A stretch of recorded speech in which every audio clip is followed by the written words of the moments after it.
periodismo no está cercado, donde no se deforma la realidad por militantes de un lado y del otro.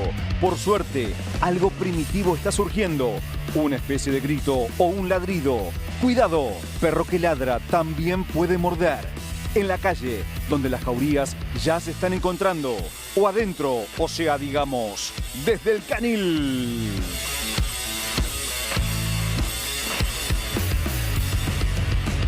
La misma lógica económica que la dictadura.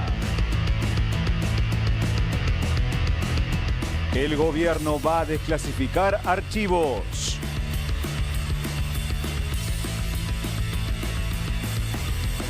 La motosierra sobre las políticas de la memoria.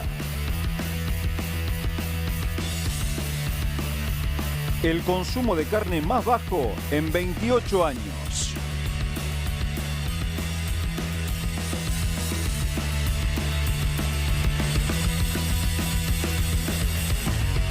Bienvenidos a este nuevo programa de Desde el Canil, a 49 años del último golpe de Estado, del inicio de la dictadura más sangrienta que sufrió nuestro país. En este programa vamos a tratar muchos aspectos relacionados con este tema y también de la coyuntura que nos rodea día a día. Así que quédate hasta las 7 de la tarde con nosotros. Para empezar esta ronda de periodistas, vamos a hablar con Ezequiel Orlando. Ezequiel, ¿misma lógica del gobierno que la dictadura? Sí, hoy es un día para ejercitar la memoria, para conseguir la verdad y para obtener justicia. También por eso me parece importante hacer un repaso, una reflexión sobre el modelo económico que tenía la dictadura cívico-militar. Lo leía incluso un tuit de Javier Timerman esta mañana, donde él recordaba lo que le pasó a su padre Jacobo, que fue secuestrado por la dictadura y le quitaron la empresa. A un empresario le quitaron, incluso era un medio de comunicación, la opinión, ¿no? Y esto tiene que ver también con el modelo que había detrás de ese momento, que también quería acallar al periodismo, por supuesto. Claro. Todo eso creo que también va a ser transversal al programa de hoy, pero me quiero concentrar en el modelo económico de la dictadura. Hasta antes de 1976, básicamente, no había precios en dólares en los clasificados de los diarios, los inmuebles se promocionaban, se publicaban en pesos, ¿sí? A partir de la dictadura, la dolarización, en realidad esta economía bimonetaria, pasó a ser el eje a partir del cual toda la historia argentina se manejó. Y otro tema también fundamental fue la deuda externa, que la dictadura la multiplicó por 6, por lo tanto los números que antes preocupaban a algunos gobiernos pasaron a ser condicionantes de las políticas económicas que se podían aplicar en las siguientes administraciones. Y eso lo traigo también al día de hoy, donde seguimos hablando de dolarización y donde la deuda externa sigue siendo un condicionante. No quiero tampoco adelantarme a lo que va a decir mi compañero Ariel Maciel, pero sigue siendo un condicionante los dólares, la deuda externa de las políticas económicas que vos puedas llegar a tomar. Y también lo comentábamos la semana pasada, el gobierno está urgido, desesperado por conseguir los dólares del Fondo Monetario Internacional. Y eso tiene que ver con una de las herencias que dejó la dictadura cívico-militar del 76, que es la dependencia externa, la dependencia de dólares. Hemos cambiado mucho entonces, Hasta acá, mira, acá tenemos justamente la deuda pública y privada del 76 al 83, donde vemos que pasó a ser exponencial, ¿no? Sí, un crecimiento muy, pero muy importante la que tuvo. Y esto fue una de las herencias que nos dejó la dictadura. Otra también tuvo que ver con los salarios, donde y el crecimiento económico. Hasta la década del 70 más o menos, Argentina venía creciendo a la par de otras potencias, ¿sí? El PBI nuestro, local, venía creciendo a la par de otras potencias extranjeras muy grandes. A partir de ese momento, con una reprimarización y también la especulación financiera que se empezó a dar, pasamos a tener una economía ya directamente tercermundista, que le fue muy difícil también a Alfonsín repuntar por todos los problemas que se heredaron, incluida la hiperinflación que después terminó estallando en el primer gobierno democrático, ¿no? Y otro de los factores que mencionaba recién, otro de los indicadores, era el salario. Sí. Los ingresos de los trabajadores durante la dictadura cívico-militar se desplomaron. Podríamos también verlo ahora con lo que está pasando, con esta caída de la actividad económica que fue una de las mayores de la región, y también con estos techos que le pone el gobierno a las negociaciones paritarias y este desplome también que tienen los ingresos de los trabajadores, y por qué no también sumar de los jubilados. ¿Podríamos hacer un paralelismo con eso? Bueno, hay muchas consecuencias, hay muchas políticas económicas que se pueden emparentar con lo que está pasando. También se puede emparentar el tema de boom de importaciones, ¿no? Porque los 70... El DM2. Bueno, claro, sí. Claro, exactamente. Sí. Con viejas publicidades, ¿te acordás que decían no compre nacional, compre de afuera también? Claro, la silla que se rompía porque era argentina y cuando le ponían una silla importada era alta calidad, ¿no? Claro. Bueno, es todo la campaña anti-argentina, básicamente, podríamos decirlo, es parte de lo que arrancó con la dictadura cívico-militar. Bien, otro dato fundamental para aportar, la pobreza antes de la dictadura era del 5%, un poquito menos, y después de la dictadura al 22%, y después increciendo aquí en Argentina. Muy bien, gracias Ezequiel. Ahora vamos con Ariel. ¿El mercado huele un fracaso de la tablita del gobierno, Ariel? Mira, sabes que justamente con Ezequiel veníamos en línea pensando en las herencias que había dejado la dictadura militar y en un punto cómo la historia termina siendo circular. Total. También en materia económica y en las decisiones que toman los gobiernos.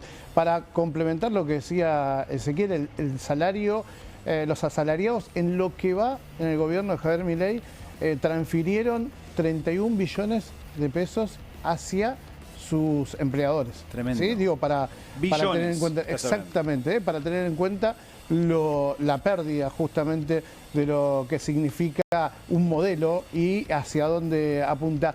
¿Qué estaba pasando? Ezequiel habló de un tema clave, los dólares, ¿sí? La Argentina dolarizada, pero especialmente esta ultradependencia de los dólares.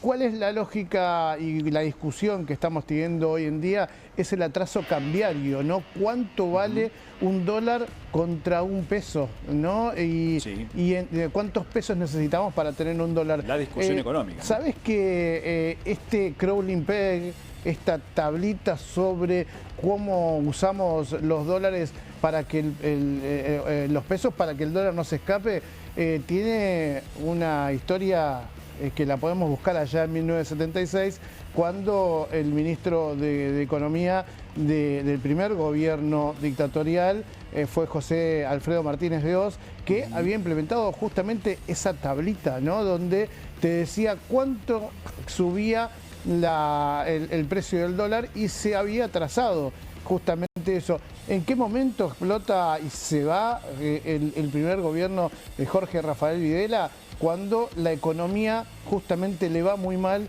y esa tablita termina implosionando el primer modelo económico de la dictadura. Ari. No hay que ir muy lejos. Y por eso hoy quería contarte qué está pasando con las reservas del Banco Central. ¿Sí? ¿Te puedo hacer una consulta antes? Sí, Ari? Claro. El tema de la tablita, el tema del crawling peg, ¿sería una devaluación planificada por parte del gobierno? Exactamente. A ver, con la misma lógica, devaluar, sí, que la devaluación y la inflación estuvieran en línea y mantener justamente...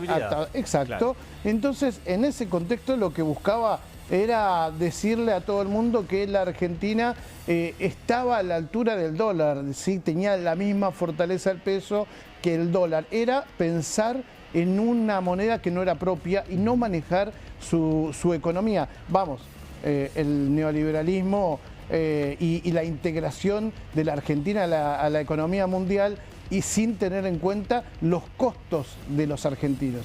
Esto es realmente central. Pensar la economía en otra parte del mundo y no pensarla específicamente en la Argentina y para los argentinos. Te decía el tema de las reservas internacionales del Banco Central, 196 millones vendió el viernes, lo dijo Ezequiel la semana pasada. ¿Cuál es el punto?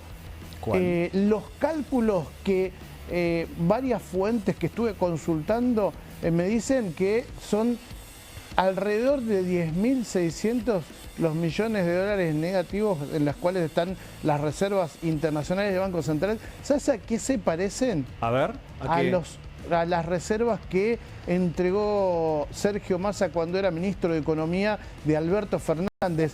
No estamos hablando del último día, donde eran 11.000 y pico. Sí. Había unos 500 millones menos todavía. Pero en días anteriores eran más o menos, andaban en los 10.600 millones de dólares. El vicepresidente del Banco Central, Vladimir Berning, le dijo a los banqueros suizos que de los 25.000 millones de dólares que estuvieron dando vueltas por el Central con estas compras que le pudo hacer durante este año justamente el BCRA, solamente pudo retener 7.000 millones para sus reservas, lo que indica la fuerte dependencia que tiene la Argentina de los dólares que vengan del fondo, porque las reservas líquidas, o sea, aquello que puede llegar a usar la Argentina, están absolutamente en rojo, más allá de que las netas estén muy diferentes de lo que pasaba con el fin del gobierno de Alberto Fernández, pero la que necesita para pagar vencimientos, que son los que se vienen dentro de pocos, y para intervenir, son absolutamente casi nulas. Ari, te dejo una pregunta para mañana. ¿Qué va a pasar con el cepo cambiario, no? Porque si sigue interviniendo el Central y gastando los dólares, ¿qué va a pasar con la plata que entre el acuerdo? Pero eso lo dejamos para el día de mañana. Muchas gracias. Te voy a contar de eso porque hay mucho, ¿no? Hay un montón. Claro, claro. Muchas gracias. Muy bien, Luciana Bertoia, hoy información ultra importante. El gobierno anunció que va a desclasificar archivos que tengan que ver con las Fuerzas Armadas durante la última dictadura militar. El gobierno es así, el gobierno hizo dos anuncios a través del vocero presidencial Manuel Adorni que tenían que ver con una desclasificación de archivos y también con una posición del Estado argentino ante la Comisión Interamericana de Derechos Humanos para decir que los delitos que cometió la guerrilla son crímenes de lesa humanidad iguales que los que cometieron los agentes estatales. ¿Por qué hace este anuncio? Porque estaba prevista y se hizo una movilización masiva a Plaza de Mayo, en la cual estuvieron Estela de Carlotto, Tati Almeida, el premio Nobel Adolfo Pérez Esquivel, Elia Espen, entre otros referentes de los derechos humanos, y también volvieron a reclamar que se abran todos los archivos del Estado como reclaman desde que regresó la democracia. Si te parece, escuchamos a Estela de Carlotto. Lo escuchamos. Luchamos para restituir la identidad a los cientos de bebés robados por la dictadura. La apropiación es una desaparición forzada y hasta tanto no se conozca la verdadera identidad, se sigue cometiendo. Y no solo la sigue sufriendo los nietos y nietas que todavía no han sido restituidos, también sus hijos e hijas, perpetuando la falsa genealogía impuesta por el terrorismo de Estado. Además, sus familias legítimas, que los buscan desde hace más de 4 décadas, tienen derecho a la verdad y al reencuentro, al igual que toda la sociedad. Muy bien, Luciana, y escuchábamos a Estela de Carlotto. Con relación a la desclasificación, esto ya había sido anunciado por Cristina Kirchner. ¿Qué pasó en el medio? Vamos a tratar de entender un poco qué es lo que está anunciando el gobierno. En enero del año 2010, cuando los juicios empezaban a tomar envión, Cristina Fernández de Kirchner firma el decreto 4 de 2010 que ordenaba desclasificar, sacarle la clasificación de seguridad a toda aquella documentación en poder de las Fuerzas Armadas referida al periodo 1976-1983. Después de este decreto, lo que sucede es tanto en el Ministerio de Defensa, con el impulso de Garré, y después cuando se crea el Ministerio de Seguridad y va a Garré, se crean equipos para relevar qué eran estos archivos.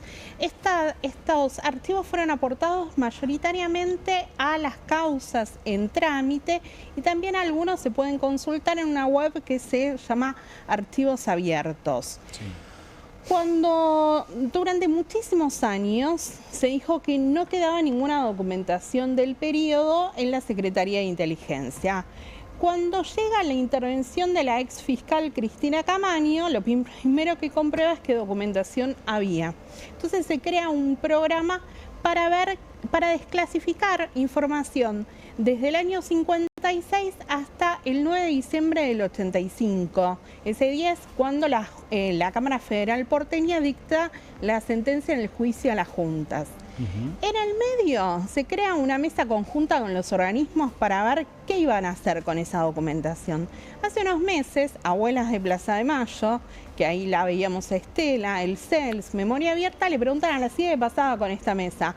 La CIDE le contesta, no, la disolví porque la tarea estaba cumplida. Ah, mira, tranquilo. O sea que no se sabe cuál es la documentación exacta que se pudo relevar. Estuve preguntando, porque Adorni dice, bueno, toda esta documentación va al Archivo General de la Nación. Pregunté en el Archivo General de la Nación si la iban a recibir, si tenían alguna idea. Nada, se enteraron. Nada. Por la conferencia de prensa. Una vez más, ¿no? El gobierno anunciando por redes sociales o en conferencia de prensa. Aparte convocó a todos un feriado, Adorni para trabajar un para feriado, decir chicos, algo, es histórico. para decir algo que no estaba haciendo, básicamente. No, pero además que no se sabe cómo va a funcionar tampoco. Por Bueno, eso. después lo vamos a charlar, pero el gobierno viene dando mensajes contrarios a todo lo que tiene que ver con abrir archivos y aportarlos. Y el otro dato tiene que ver con que dijeron que van a firmar o firmaron un acuerdo de solución amistosa para considerar que el asesinato del capitán Viola y de su hijita María Cristina en diciembre del 74 es un delito de lesa humanidad. Esto es muy problemático porque la Comisión Interamericana nunca abrió ese caso, ¿no? Entonces el gobierno se está arrojando sobre algo que además la administración anterior había dicho que no podía ser, que no debía admitirse. El dato que me dan es que algo se firmó el 10 de febrero, estaba el secretario de Derechos Humanos, Alberto Baños, y la nueva directora de Derechos Humanos de la Cancillería, la abogada antiderechos Úrsula Bassett. Bueno, ¿Tendrá que ver veremos. con la visita, perdón, Sí. Fede, ¿tendrá que ver con la visita a los genocidas a la cárcel, la anterior? Todo tiene que ver con todo, ¿no? necesariamente, pero es una agenda. El dato, después Franco va a hablar de Victoria Villarreal, es que el abogado de esta causa en la Comisión Interamericana es Javier Vigo Leguizamón, un abogado cercano e integrante del CELTIP. Tiene tufillo a que es un poquito para la tribuna lo que hizo con el caso Viola el gobierno. Muy bien. Ahora estamos con Franco Lindner, en la sangre alemana de este programa. ¿Qué estoy viendo ahí? Franco, no sé si hay algo abajo de tu canil. Veo como una especie de sobre. ¿Qué es eso, Franco? Upa. ¿Sos un ensobraten? Te llegó eso, me parece. Pauten. ¿Pauten? ¿Así se dice en alemán? ¿Qué es Pauten? Pauten. ¿Sos ensobrado, Franco? ¿Qué dice Pauten en ¿Qué alemán? es esto? ¿Periodista ensobrado? Ensobraten. IPF. Epa. Ah, ¿Y eso Epa. qué y es? con logo te lo mandan. Ah, tremendo. A ¿Cómo ver, es eso ¿qué de la...? dice? Uy, dice algo. Epa, a ver. Te esperamos en IPF. Epa. Ah, mira. No es Riquelme, ¿no? No. Si son buenos con el jabo, hay pautita. ¿Cómo? ¿Pautita o platita? Si son buenos con el jabo, hay pautita. Hermoso. Opa. Santi, firmado Santi. Santi Caputo. ¡Epa! ¡Epa! ¡Qué escándalo! Franco, ¿de qué se trata? ¿Qué es esto? Me parece que hay ¿Es una una confusión invitación? acá, Es Pero- Santi ¿No sos un Caputo. ensobrado? Me parece que estamos meando afuera de taco. Epa. ¿Qué? Pero tenía tu nombre. Decías Franco, no, ¿eh? No, ¿No? No. Ah, mirá. Ah. Ahora no, no es el es- otro. es para todos. Era para Conan. Santi Caputo, la pauta no es premios y castigos, no es un mecanismo para castigar a los que no dicen lo que vos querés y premiar a los que te chupan las medias, a vos y al jabo. No es así, estás equivocado, ¿eh? Nosotros acá somos periodistas, no somos amigotes, no somos Johnny Viales, ¿eh? Mira, Picante. esto me da el pie para hablar de lo que vengo a hablar hoy, que es la mentira oficial de la pauta cero. Apa. Sí, ¿de qué se trata? Hace exactamente 460, me tomé el trabajo de contarlos, ¿eh? Son Epa. 469 días que Javier Milei viene mintiendo sistemáticamente. Es un año, 3 meses y medio, 469 días. Desde el 10 de diciembre del 2023. ¿Por qué miente, que Franco? asumió. ¿Qué dijo ese día? su discurso de Asunción, Tantas cosas dijo. pero una de las más importantes para los periodistas, dijo que se terminaba la pauta oficial, que se terminaba la publicidad oficial, que es el mecanismo que tiene un gobierno de publicitar sus actos en los medios. Es algo totalmente normal y lícito y que históricamente se da. Pero ahora, bueno, como venía... YPF aumentó 40% la pauta el año pasado, 97.100 millones Qué de casualidad. pesos. 97.100 millones de pesos Exacto. fue lo que entregó YPF en pauta publicitaria el año pasado, 40% más que en 2023. Esto que dice Z, exactamente, se da en el último balance de YPF, que son 97.100 millones de pesos. Son Es casi difícil 100.000 millones. dimensionarlo. Casi 100.000 millones de pesos. Cuando un año antes, cuando gobernaba Alberto Fernández, habían sido 31.000 millones de pesos. Triplicó la cifra de Sí, Alberto Fernández. devengando con la inflación, digamos que subió un 40%. Pero fíjate, Tremendo. el tipo que dijo a partir de ahora hay pauta cero, Claro. es el que está gastando más en publicidad oficial, en pauta, que Alberto Fernández y los cucas, ¿no? Como le dicen ellos. Pero además, Franco, la pauta publicitaria tiene un rasgo que es característico y que es importantísimo, que es la transparencia. Porque cuando Alberto Fernández, Cristina Fernández, el gobierno Mauricio Macri daba pauta publicitaria, uno podía acceder al registro de quiénes eran los medios que recibían esa pauta. Ellos mismos el lo monto. difundían, ¿eh? Claro. Ellos mismos lo difundían. Exactamente, hacían informes Sí. periódicos de cuánto se le entregaba a cada medio. Ahora tenemos a YPF, pero no es la única, Banco Nación, Aerolíneas Argentinas, Aerolíneas, tal cual. exactamente, que están dándole miles de millones de pesos, que son nuestros, porque son empresas Con estatales. la tuya, ¿no? Sería. ¿A quién? ¿A vos no? No, y te digo más. Cuando la justicia, porque Editorial Perfil fue la justicia, porque está discriminada por este gobierno en cuanto a pauta publicitaria, cuando la justicia le pregunta a YPF en qué medios se está pautando, YPF ¿qué responde? No ¿Qué te lo respondió? podemos decir porque somos una empresa privada. Ah, tremendo. Ah, mirá. Una empresa privada. Mirá lo que- Pero- cuando obviamente es una tiene empresa, participación ¿no? estatal Mirá vos. y es un ente estatal. O sea, Franco, no hay ninguna información acerca de los principales beneficiados, No, digamos, no te dicen de a esa quién le pauta. están... Obviamente, si vos ves la tele y ves los avisos de Ah, sí, por YPF supuesto. Le o vamos ves a los preguntar anuncios de a YPF Dorni. en los medios, está claro en dónde está pautando. Ahora, Total. ellos no lo informan. Hay un solo caso donde donde se vieron obligados por la justicia a informarlo y es Aerolíneas Argentinas, que está judicializado y que ahora todavía no dieron los nombres, pero van a tener que decir en qué empresas están anunciando. Igual lo que pone de pauta Aerolíneas o Banco Nación al lado del YPF son migajas. La torta importante de pauta oficial por izquierda, porque no la están Sí, sí, repartiendo por presidencia, sino que la están repartiendo por izquierda, para no dar los números, es YPF. ¿Sabes quién está en YPF? ¿Quién?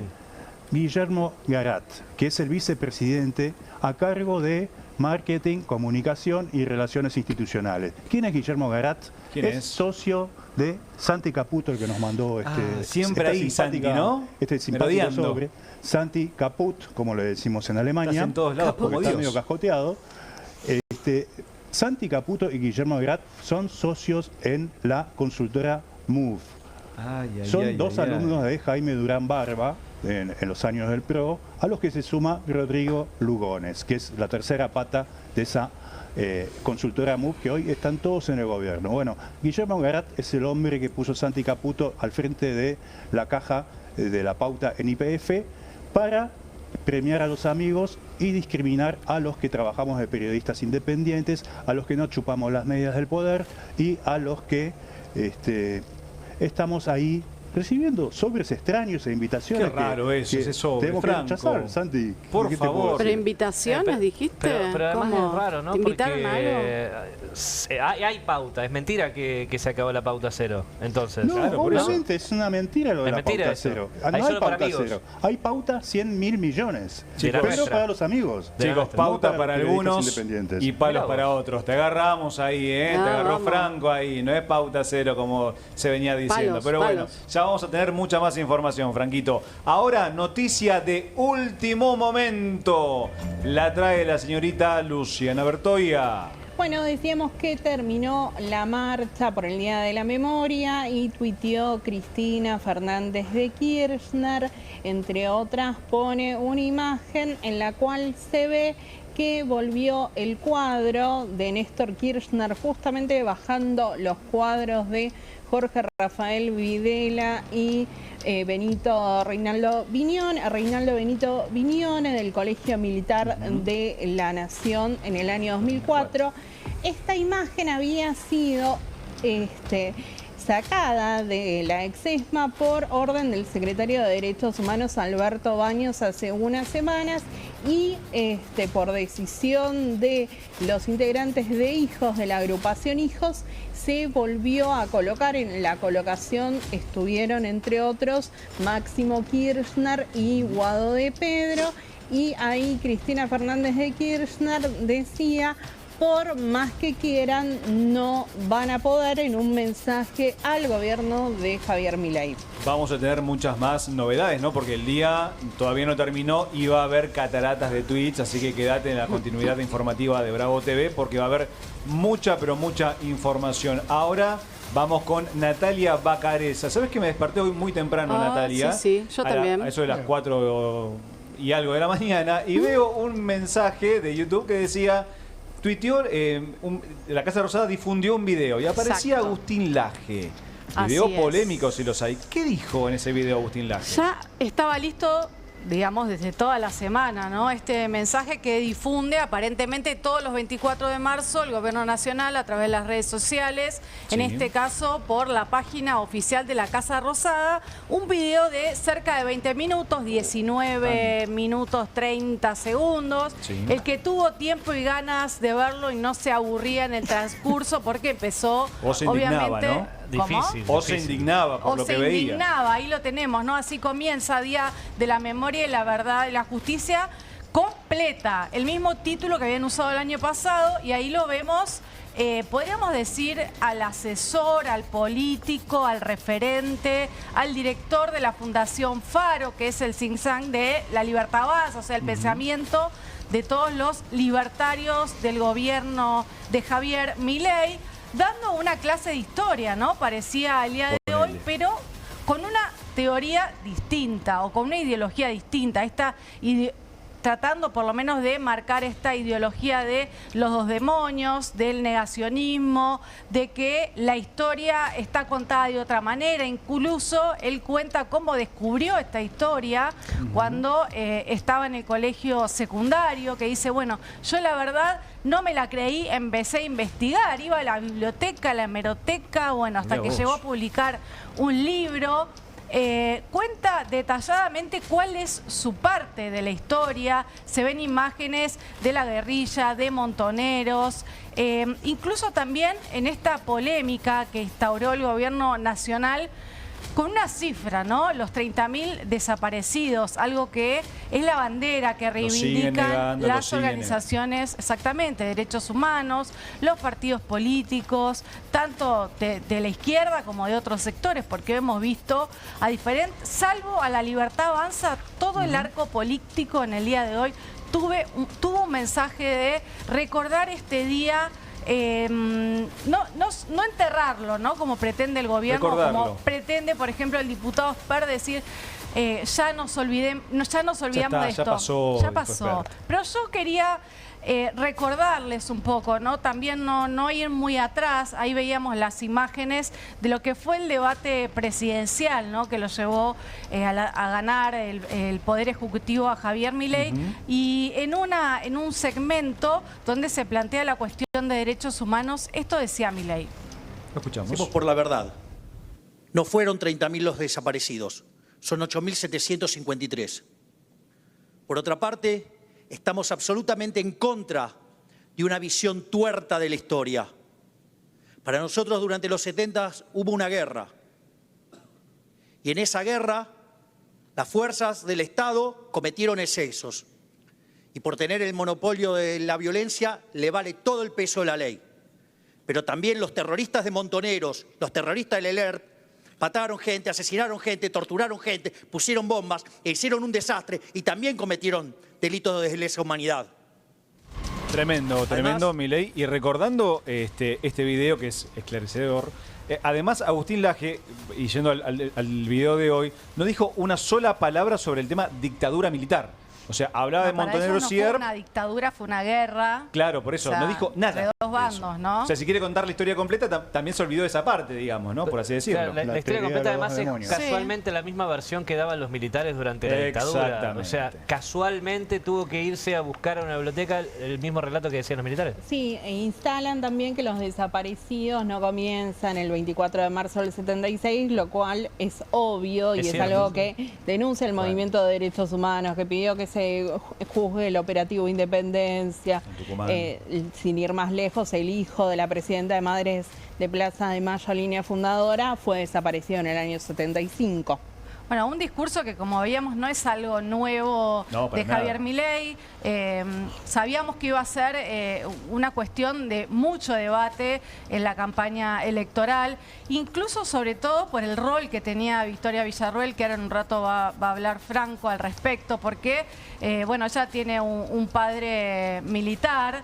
Ahí la veíamos ya de jovencita en ese momento reivindicando, ¿sí? A los militares. Sí, jovencita todavía, bueno, ahí defendía a los militares y tenía una postura bastante parecida, ¿no?, a la que ha planteado Javier Milei en estos videos que hemos visto el 24 de marzo. Así que también podemos escuchar para debatir qué era lo que planteaba Villarruel. ¿Dónde pone al golpe usted el 76? ¿Dónde pone al golpe? ¿En qué lugar lo pone en la historia? ¿Cómo lo califica?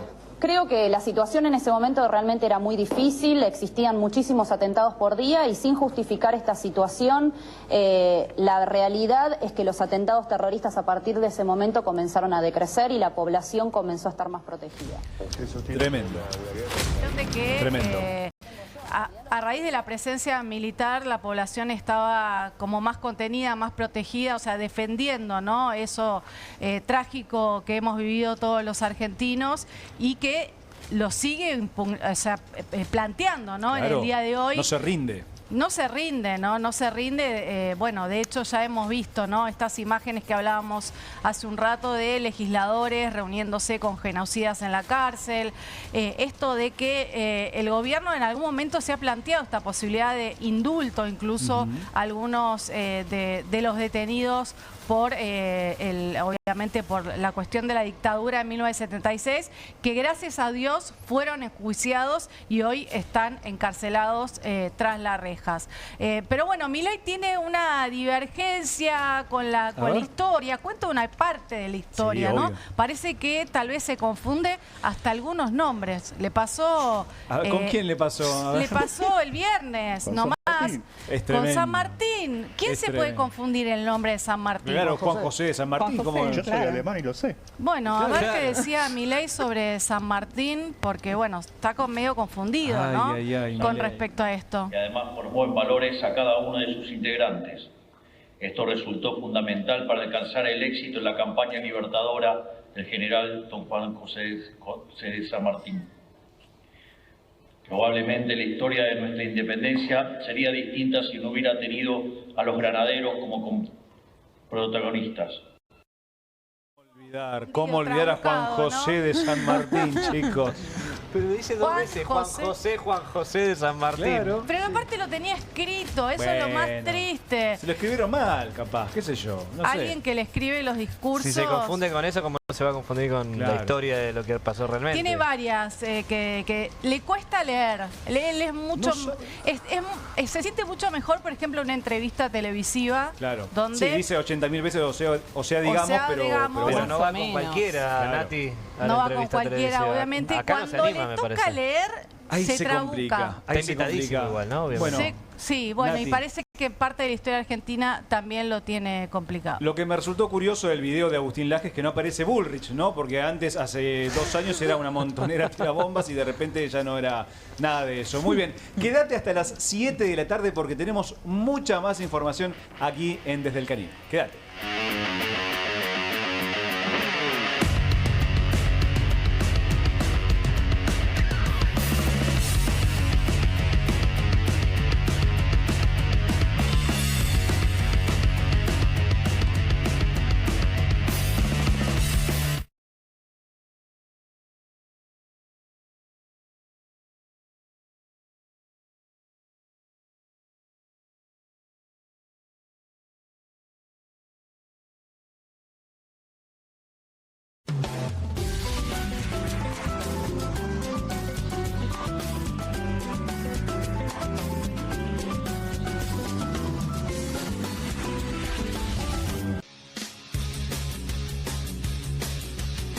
Soy Casta, con la conducción de Carmela Bárbaro. Un programa diferente de mujeres, plural y picante. Soy Casta, de lunes a viernes a las 19 por Bravo TV. 1, 2. Bueno, dale, arranca. ¡Pará! ¡Mike! ¿Van a hacer el video con el inodoro con manchas de sarro? Pero si siempre uso lavandina. Eso no lo remueve. ¿Por qué no probás limpiando con Harpic? Que llega a los rincones más difíciles eliminando por completo el sarro y desinfectando. ¡Vamos! Para cualquier desafío que te dé el inodoro, nada mejor que Harpic. Qué bien me caen los que viven como si nadie los estuviese mirando. El que no es tímido ni a palos. La que no se queda en el fueguito. El orgulloso de lo suyo. Y las que se animan al show sin autotune. ¿Y vos? ¿Ves como si nadie te estuviese mirando? Confía en tu frescura. Topline. Seguí la línea de tu frescura. ¡Vuelven las clases! Vuelven las manchas. ¡Vuelve la diversión! Vuelven las manchas. Por suerte, existe Vanish. Con una cucharadita de Vanish, el poder del oxígeno activo elimina las manchas y deja los blancos como nuevos. Con Vanish, vuelven las clases, no las manchas. Nueva Saladix extra picante. ¿Posta picarán más que las otras?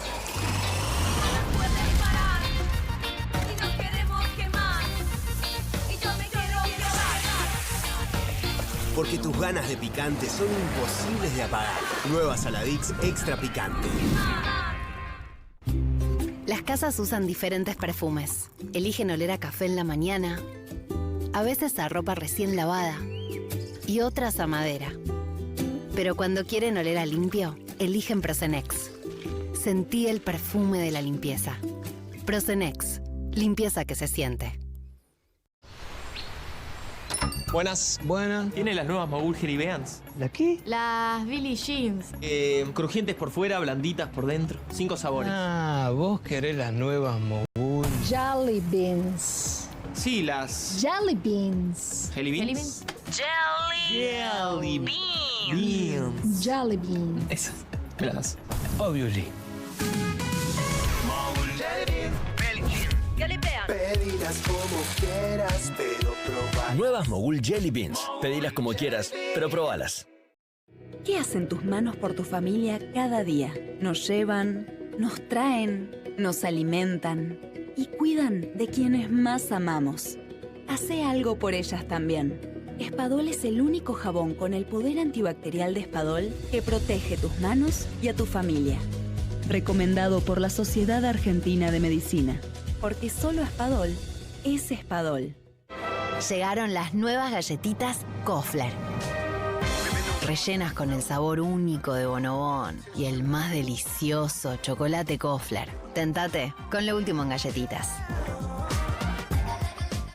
Con movimientos circulares. Tu rutina de skincare te debe traer muchos seguidores, pero este baño te los quita. Pero si yo ya limpié mi inodoro con Harpic. Sí, pero te falta el resto de las superficies. Necesitas el Harpic Baños. El rojo, que saca manchas difíciles, desinfecta y deja impecable tu baño. Para cualquier desafío que te dé el baño, nada mejor que Harpic.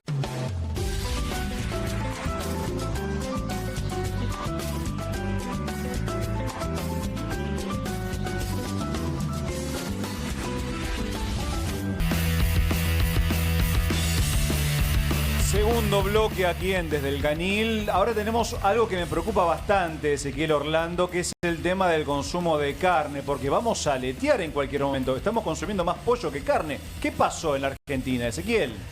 5,4% cayó el consumo de carne en febrero. Esto tiene que ver con la pérdida de poder adquisitivo, el aumento de los precios, esa inflación que el INDEC te dice se está desacelerando, pero vos cuando vas a hacer las compras te das cuenta que no, que claro, lo que vos necesitas comprar aumenta. Bueno, la carne justamente es uno de los productos que más se está incrementando dentro de los alimentos y a la vez dentro de la canasta en general que mide el INDEC. De hecho, creo que fue el propio presidente que dijo, ¿no? Sin carne en la medición hubiera dado mucho más bajo. Siempre saca el índice más alto, ¿no? Claro. Sin la carne, sin los servicios. No, bueno, forman parte del índice. Bueno, claro, si le pones 4 ruedas a este canil, se transforma en un auto, exacto, podríamos decir también, ¿no? Con esa misma lógica. Una defensa pobre. Sí, Pobre, porque en realidad estamos hablando de los productos esenciales para el argentino en general, ¿no? Y te lo dice un vegetariano. Mira, no sabía. Esa sí, hace 20 años, pero De es Boca y importantísimo, vegetariano, es importantísimo para la dieta argentina, al punto de que lo estamos midiendo de esta manera, ¿no? Según CICRA, que es la cámara que abarca justamente a las compañías, los argentinos consumieron 48,8 kilos de carne anualmente. Esto son 2,8 kilos menos que el año pasado. Pará, Ezequiel, o sea, en comparación al peor año de los últimos 30, que fue el año pasado, consumimos menos en enero. En febrero. En febrero, perdón. Sí, exactamente. 2024 fueron los peores años, exactamente, Fede, porque fueron los años en que menos carne se consumió. Y pensá que tuvimos la devaluación de Milei en diciembre cuando asume, que eso dispara todos los precios de la economía. Y eso repercute en diciembre, enero, febrero, y después empieza a mermar un poquitito el impacto. Pero eso dispara mucho los precios. La carne fue uno de los productos que más subió, después no, y después volvió a subir de nuevo ahora en esta etapa. Entonces, si consideramos contra 2024, que fue el peor año, en febrero incluso cayó más todavía el consumo de carne que nos espera, de los argentinos. Por Dios. ¿Te puedo agregar? Por supuesto. Hablamos hace un ratito del tema de lo que tiene que ver con la dictadura y el modelo. Digo, si te sobra carne en la Argentina, le sirve mucho al modelo exportador. Digo, hay más saldos para poder vender en el exterior y, en definitiva, transformar a la carne en un commodity que le sirve más para el extranjero que para el local, Es ¿no? exactamente así, Ari. Ese es el modelo de Milei, que aunque no lo diga, pero se chocó con no una piedrita, es una roca inmensa, que es que China de repente dijo: che, voy a empezar a investigar las importaciones de carne porque estamos comprando demasiada. Entonces, con este parate que está haciendo China, cayeron 34% las importaciones de carne del país asiático. Eso significa entonces que los argentinos estamos consumiendo menos carne, pero además lo que querían exportar ahora no lo están pudiendo hacer. Tremendo ese. O sea que con el paso de los años tenía razón Cristina. ¿Se acuerdan cuando decía que había que consumir más cerdo? Decía más cerdo. Cristina. Bueno, veremos qué es lo que pasa en este 2025 con el consumo de la carne en las mesas argentinas. Bien, Ariel Maciel, la novela del verano podría llegar a decirle, esta venta de Telefónica a Clarín. ¿Se hace, no se hace? ¿Qué pasó con todo eso? ¿Te acordás cuando Guillermo Moreno llevó el bufoso? Cuando había llevado los guantes de box. Cierto, perdón, me adelanto. A la asamblea. A la asamblea que estaban discutiendo con Clarín la participación del Estado. Bueno, algunos lo comparan con esa situación, esta decisión del gobierno de haber suspendido preventivamente el traspaso, la compra de Telecom de Telefónica de Argentina, una situación que, como nosotros te habíamos adelantado, la empresa perteneciente al Grupo Clarín no se había notificado todavía, estaban viendo qué iban a hacer una vez que le dijeran cuáles eran los argumentos, le llegara obviamente la respuesta más completa de la que difundió el gobierno el viernes a través de un tuit. Y de esta oficina de prensa. Ahora, se confirma un dato muy particular. Telefónica Argentina se llevó 1.245 millones de dólares. ¿Te acordás que te contamos de qué se trataba? Bueno, pelito para la vieja. Nadie va a devolver, no van a volver de España esos dólares que llegaron desde la Argentina.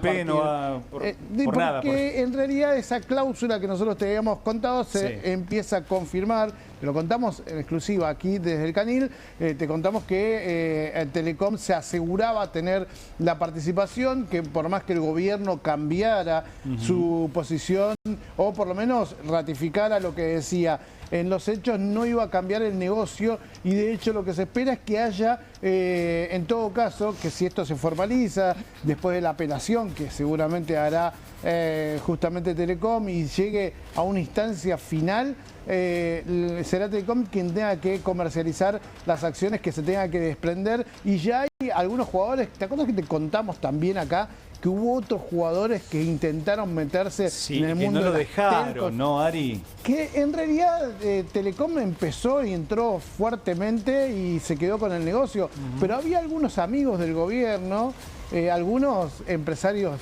friendly, que querían entrar en el negocio sospechosamente para algunos, decían no saben nada de telecomunicaciones y sin embargo estaban ahí, estaban muy pero muy entusiasmados por el gobierno para entrar ahí. Parece ser que están muy atentos a ver qué sucede finalmente con esto. Ahora, ¿qué es lo que parece? Esta resolución parece los guantes de Vox de Moreno, porque dicen algunos que se abrió una mesa de diálogo entre el Grupo Clarín y el Gobierno Nacional. Pelea y diálogo, así van a estar todo el tiempo hasta que se defina realmente si se va a vender o no Telefónica a Telecom. Muchas gracias, Ariel. Bueno, Luciana, la motosierra no solamente llega con la visión histórica de lo que ocurrió en los 70 y los 80 para el gobierno, sino también en las políticas de la memoria, ¿es así? Es así, hubo un impacto directo en las políticas de memoria que venía llevando adelante el Estado argentino con el gobierno de Milei en los últimos días. El área más golpeada fue la Secretaría de Derechos Humanos. Hoy el gremio, la Asociación de Trabajadores del Estado, decía cuando comenzó esta gestión había más de 1000 trabajadores, hoy somos menos de 600. Quiere decir que la planta se vio afectada en un 40%. Dentro de la escuela, de lo que era la Escuela de Mecánica de la Armada, hoy el espacio Memoria y Derechos Humanos, hay un lugar que fue cerrado, que es el Centro Cultural de la Memoria Haroldo Conti. Desde el 2 de enero no tiene actividad, el gobierno no explicó qué quiere hacer con esto. Los sitios de memoria, los lugares que fueron los centros clandestinos de detención, tortura y exterminio dependen de la Secretaría de Derechos Humanos y fueron quedando sin trabajadores. Hay uno de ellos que no tiene trabajadores. Directamente designados. no tiene ningún trabajador. No tiene trabajadores, estaban a la espera de si les daban un contrato más bajo para poder permanecer. Esto afecta directamente las tareas que se pueden hacer. Hay otros lugares que no dependen de la Secretaría, sino del Estado Nacional, como el Museo Sitio Memoria ESMA, que fue reconocido por la UNESCO en el año 2023, que ya abre 2 días menos, porque no tiene trabajadores para cubrir todos los días. Esta es la situación que vamos viendo en la Secretaría de Derechos Humanos. En los últimos días los despidos golpearon directamente sobre un área muy sensible, que es la Dirección de Jurídicos. Ahí están los abogados que querellan en las causas de lesa humanidad en nombre del Estado argentino. ¿Y esto qué implica? Que en algunas provincias ya la Secretaría de Derechos Humanos no va a actuar como querellante. En la provincia de Buenos Aires se quedaron sin abogados para las causas de Campo de Mayo, ¿sí? La principal guarnición del país y uno de los campos de concentración más importantes. ¿No hay fiscales en esa causa? Hay fiscales, lo que no hay son querellantes por parte del Estado argentino. Y también desarmaron el cuerpo de peritos, es decir, la gente que va a ver si los imputados están en condiciones de ir a juicio. Esto fue celebrado por las organizaciones que agrupan abogados que defienden justamente estos imputados de crímenes de lesa humanidad.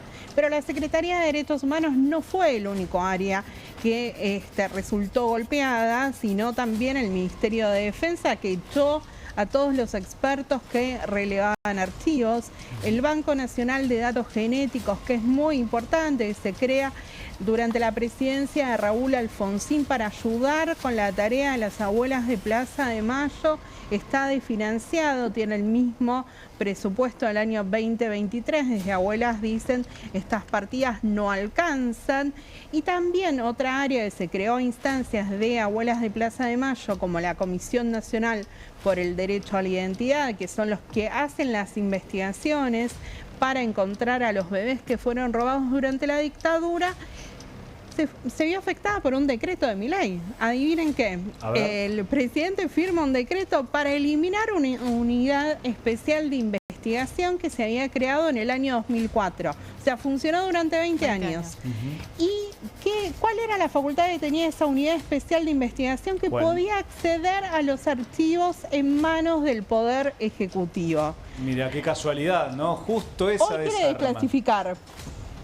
Claro, pero bueno, qué barro. Pero y también en esa misma línea es que este gobierno, a través de Patricia Bullrich y de Luis Petri, públicamente dijeron que no querían darle información a la CONADI porque la consideraban un organismo militante. Ay, Dios. Bueno, la lógica del gobierno, ¿no? Acá te contaba Franco Littner que hay pauta para amigos a través de YPF y otras empresas estatales, y por otro lado de financiar esto tan importante para todos nosotros, que es conocer la historia, lo que nos pasó durante los 70 y los 80. Muchas gracias, Luciana. Franco Littner, me han comentado que Victoria Villarroel tiene amigos, a ver, ¿cómo decirlo? Genocidas y violadores, ¿es así? Así es. Así es. Ustedes saben que Victoria Villarroel, la vicepresidenta, tiene 2 libros escritos.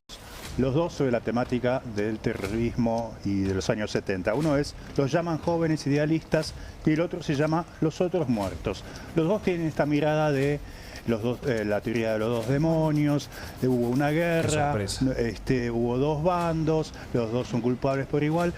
¿Por qué te digo que tiene 2 libros escritos? No tiene escritos, los tiene firmados, porque en realidad no los escribió ella. ¿No? Esto lo dice gente como Cecilia Pando y muchos otros testigos. ¿Pero no era amiga Cecilia Pando de ella? No. ¿Sabes qué? No, en este caso la quemó Cecilia Pando. ¿Sabes quién dicen que escribió esos 2 libros? ¿Quién? Se llama Alberto González, alias El Gato, y es el principal torturador de la ESMA, que es el mayor centro clandestino de detención y de desaparición forzada de personas. El tipo estaba a cargo de lo que se llamaba el sótano en la ESMA, que es donde interrogabas, torturabas y terminabas matando o mandando a los vuelos de la muerte a los presos, militantes presos que tenías ahí. El que hacía eso era el Gato González. El Gato González es el que escribió los libros de Villarroel y es además el mentor de la vicepresidenta. Ella lo llama en privado mi segundo padre. ¿Quién se lo presentó? El padre real, que es Eduardo Villarroel, que sabemos que es un militar, y la puso en contacto con este Alberto Gato González, que está hoy preso en Ezeiza por crímenes de lesa humanidad. Tiene 3 cadenas perpetuas. 3 cadenas perpetuas. En la causa ESMA 2, en la causa ESMA 3, y además por delitos sexuales. Un récord. Es el único militar que tiene una cadena perpetua por delitos sexuales. ¿El único, Franco? ¿El único militar que tiene de la ESMA es una condena por violación? Sí. Te cuento quién es la víctima. La víctima es una de las presas montoneras que hubo en la ESMA. Se llama Silvia Lavairu. Silvia Lavairu, exactamente. ¿Y qué pasó? Le gustó a Alberto González esta chica de 20 años, también le gustó a Alfredo Astiz, hubo una discusión ahí entre los dos, muy compinches, pero en esta no se pusieron de acuerdo. Se terminó imponiendo el Gato González, y no porque ella quisiera, no porque ella lo eligiera a él, sino que él la terminó violando sistemáticamente en la ESMA, y no solo eso, la llevaba a su casa y la violaban junto con la esposa de Alberto González. Qué morboso todo, Franco. Ese es el mentor de la vicepresidenta. Tremendos amigos que tiene Victoria Villarroel. Amigos, es una manera de decir, es el segundo papá, según Victoria Villarroel. Bueno, esa es la gente que rodea a la vicepresidenta. Bueno, bien, ahora tenemos una información con Ezequiel, jubilado.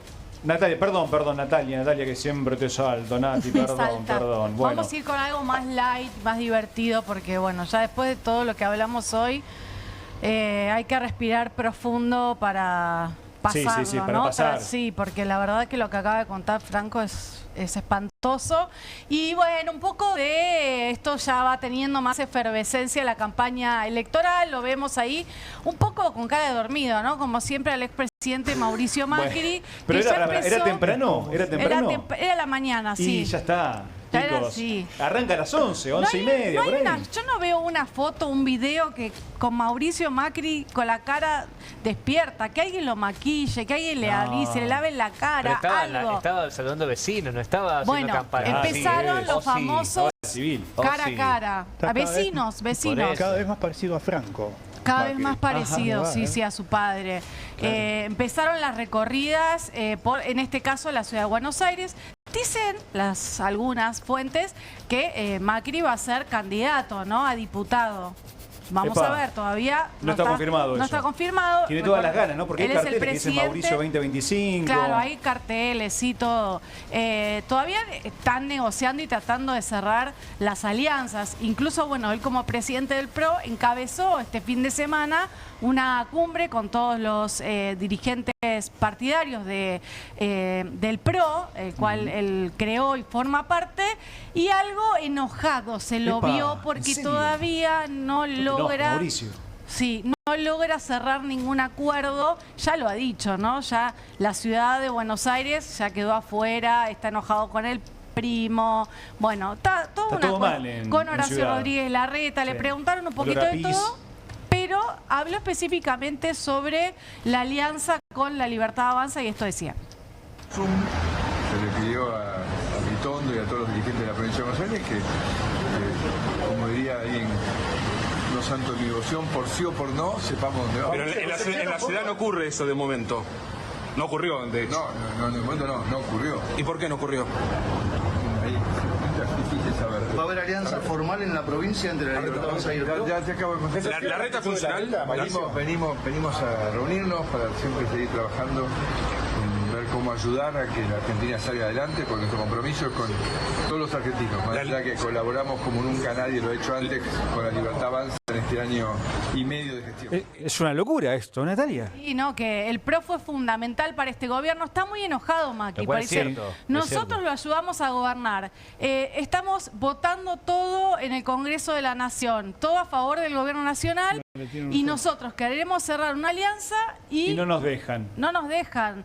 Bueno, todavía, incluso mencionó algunos casos como Santa Fe, tampoco va a haber la posibilidad de ir a una alianza, en la ciudad de Buenos Aires tampoco. ¿Qué va a pasar en la provincia? Bueno, mandaron a Ritondo y a Santilli a ver si podían llegar a negociar algo. La semana pasada en la Casa Rosada con el jefe de gabinete, está todo en veremos. No hay nada, no hay nada, dijo el expresidente Mauricio Macri, bastante enojado con Milei. Nati, con respecto a la provincia, ¿qué pasa? Porque hace unos días estaban en la foto Ritondo, Santilli, los armadores de Libertad Avanza, claro, Karina. Digo, ¿y ahí no surgió una unión concreta en la provincia de la oposición a Kicillof? Todavía no, pero hay tiempo. La provincia está un poco más atrasada porque no está definido todavía el calendario electoral. Hay que ver si va a haber pasos o no. Esta semana hay sesiones en la legislatura, por lo cual se va a definir si se eliminan las pasos, si se desdoblan las elecciones. Queda mucho todavía en la provincia de Buenos Aires. En la ciudad estamos en mayo, hay elecciones. El 18 de mayo era un poco más apresurada la cuestión. Así que todavía hay tiempo para definir las candidaturas y las alianzas en la provincia de Buenos Aires, con un poco más de tiempo de negociación con el gobierno nacional. Vamos a jugar un poquito, ¿no? Dale, ¿qué pasa si La Libertad Avanza le gana el PRO en ciudad? Milei definitivamente lo come a Macri. ¿Ya lo desarticula a Macri dentro de ese rol de poder que aún tiene el expresidente? Mirá, yo creo que va a estar difícil la elección en la ciudad de Buenos Aires porque está muy dividida. O sea, va a ir el PRO por un lado, Horacio Rodríguez Larreta con su lista, el PJ dividido, La Libertad Avanza por otro lado. Va a estar muy peleado, me parece, ¿no? Va a ser bastante incierto el resultado después de 18 años, ¿no? De gobernar el PRO. De gobierno amarillo. Exacto, de gobernar el PRO en la ciudad de Buenos Aires. Sería un fracaso para el PRO perder en la elección. Por supuesto. Creo que se va a mantener la hegemonía. Hay que ver qué candidato elige Macri para encabezar la lista. Claro, muy importante. Y qué apoyo va a tener. Se habla de María Eugenia Vidal. ¿Y cuál elige la Libertad exgobernadora de Avanza? Buenos Aires, ¿no? Pero Sí, bueno, de la provincia. bueno, pero Ciudad esa fue cambia. legisladora. Esa sí, cosa fue cambia. legisladora. Pero también, Nati, ¿qué candidato elige la Libertad Avanza? Porque no es lo mismo Bullrich cualquiera de las imágenes que que otro. pueda llegar a... Cualquiera de las figuras que pueda llegar a elegir. Muy bien, chicos. Tenemos mucho de qué hablar, nos quedaríamos 2, 3 horas. Mañana, obviamente, quédate vos ahora con Bravo TV, pero volvé mañana a las 6 de la tarde porque vamos a tener mucho más desde el Canil. Obviamente no somos leones, pero somos periodistas de raza que vamos a mostrar